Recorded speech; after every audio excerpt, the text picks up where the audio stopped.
All right, some of you have been wondering about my indoor plants I've been talking about on some of our live streams. So these are them. These are most of them. I have some throughout the house as well, but they're on these grow mats. So these grow mats are awesome. These are the heated seedling mats. I've talked about those before too. I have one underneath this as well, so you can see down there. But this is just one of those 10 by 20 trays. And I actually keep the water that I'm going to water the plants with on here so it stays warm. It's just like a pint sized water bottle. So I hold that in there and add some fertilizer to it when needed. But I just recently made a moss pole, how to make a moss pole video, and that worked out really well. I only have one piece of jute twine holding that Monstera Deliciosas onto there. But it looks great and it should fill in more. I can take cuttings from these just below a node, like right there. That's a node right there. And just fill in the base a little bit more. So those clear plant pots are actually the Grillo's Pickles containers that they come in at Costco. And I made a short video about those before and how I recommend those. Those two in the back are Monstera Deliciosas, and as are these other four, 1, 2, 3, 4 there. And that's what juvenile Monstera looks like. It's got these kind of heart-shaped, it looks like a philodendron leaf really, but they're not. They're different than that. They're sometimes called the split leaf philodendron. But they have nice big leaves, but then they start getting splits in them. They're actually called fenestrations as they mature, and they look really cool, really jungly. The Monstera Deliciosas has these holes that come in its leaves. I believe that they start very young, but they are a climber, and the Monsteras will climb too, as will these Pothos as well. So this is the golden Pothos. They have a little bit of gold in their leaves like that. But these start really easily in water, and this is why I started doing indoor plants, is because they're really easy to propagate and root. So yeah, I was really excited about those, and as time's gone on, I've gotten some that are a little bit different variety. This one's called a Baltic blue Pothos, and there's some other small ones here that were cuttings that are kind of hanging on. I got them in smaller containers. They're clear just to watch the roots. Those are like what ketchup or mustard or ranch dressing will come in at a restaurant. So that's another good thing to try out. And then we've got, this one's Snow Queen or Marble Queen. They're kind of the same thing. That's a neon Pothos. That's a pearls and jade Pothos back in there. But really, that's kind of it. These are the elderberries that just won't root on me. I don't know what the deal is, but I have them on the heat mat to try to encourage the roots to grow some more. And then this one, Danielle just got me this for, she says for Valentine's Day. My birthday is real close to Valentine's Day too. But this one is a Raphidora decursiva. I think that's how you pronounce it. But it's got, this is a brand new leaf that came out, and then this is another new leaf. We got this one off Etsy, and I just recently transplanted it just today into this Grillo's Pickles pot. And this is how I water them. I bottom water them, and I put them all into this little water catching tray that we found from one of the plants that we'd bought in the past. So that's how I water them.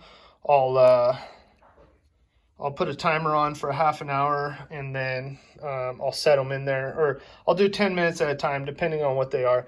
These ones had super dry soil, so they're in there for a half an hour right now. This one and the Monstera Deliciosas back in there, and then I'll just bring them over here and weigh them on the scale and make sure I know what they weighed dry and then what they weighed once I watered them, so that I can look back and see the difference and when they dry out. So that's one of the things that you really want to do with a lot of these indoor plants, is let them dry out. Most of these plants will die indoors from being too wet. A lot of people like to kind of be a helicopter mom and water them too often, and that is the most common problem. So, and I think that's what ended up happening to these two. They got too dry and then too wet, and then that might have caused them to croak. But we'll see. We'll weigh them and see where they're at right now, and maybe water them again. So one of the very helpful things I've found with indoor plants is to have a light like this. This is just a regular, chicken heating light fixture with a compact fluorescent bulb in there. But also to use an app to remind you when to water your plants so that you don't water them too often.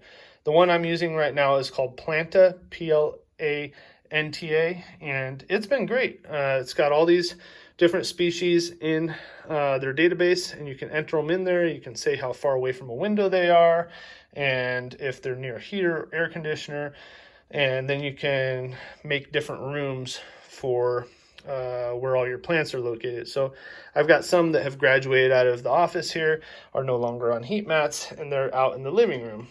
And so that's really helpful that I can keep them in different rooms. It's also got different size pots, and if it's what type of soil mix it is, and if they have drainage holes or if they don't, and all kinds of different variables that you can add on there. You can say how big the pot is, how big the plant is, and you can water it and take notes and pictures and everything. So that's been really helpful for me to journal kind of what's been going on with the plants lately. But mostly I got started on these just because I wanted to learn how to propagate.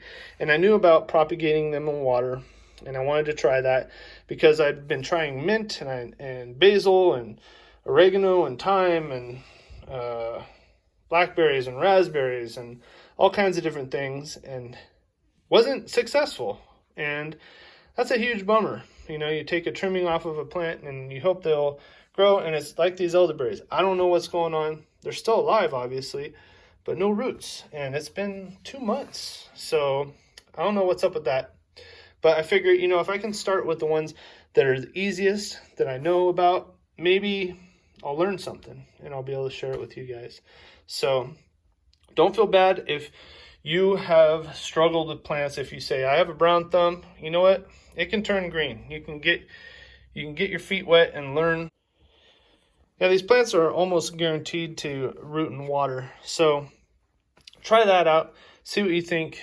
And let me know in the comments below if you're really good with houseplants or if you've never tried them before and you like to.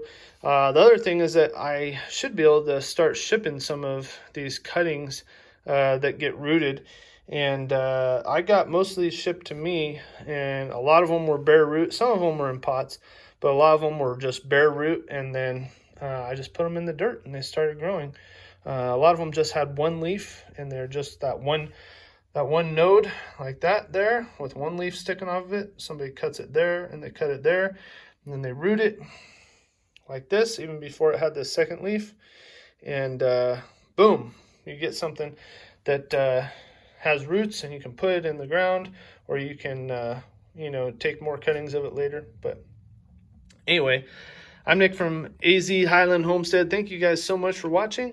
Let me know what you thought in a comment below, and please don't forget to like this video, and we'll have more videos for you real soon. Thanks for watching.